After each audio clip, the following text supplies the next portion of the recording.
ever since I can remember anything at all. The light, the smell, the sound and motion of the sea has been pure magic. Even the mere intimation of its presence. Gulls flying a little way inland.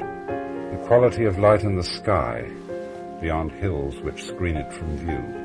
The lowing of foghorns in the night.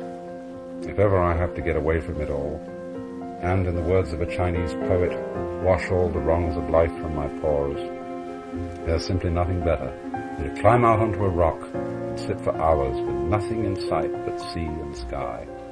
Although the rhythm of the waves beats a kind of time, it's not clock or calendar time. It has no urgency. It's timeless time, because I know I am listening to a rhythm which has been just the same for millions of years, and it takes you out of the world of relentlessly ticking clocks. Clocks, for some reason or other, always seem to be marching, and armies never march to anything but doom.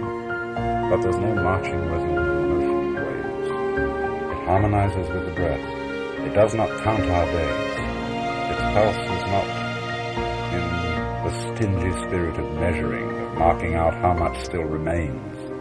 It's the breathing of eternity, like the Brahma of Indian mythology, who inhales and exhales, manifests and dissolves the worlds, endlessly, forever. As a mere conception, that sounds appallingly monotonous, until you listen to the breaking and washing of waves. Right over the edge of the boat, the water contains, seemingly just under the surface, a ceaselessly moving network of reflected sunlight, through which a school of very tiny fish passes delightfully uncoiled. Sand, flying spray, pebbles and shells, driftwood, sparkling water, space incredibly luminous, with cloud banks along horizons, underlying skies into which one's imagination can reach forever. So I think this is why I love the ocean. It's the most difficult part of nature.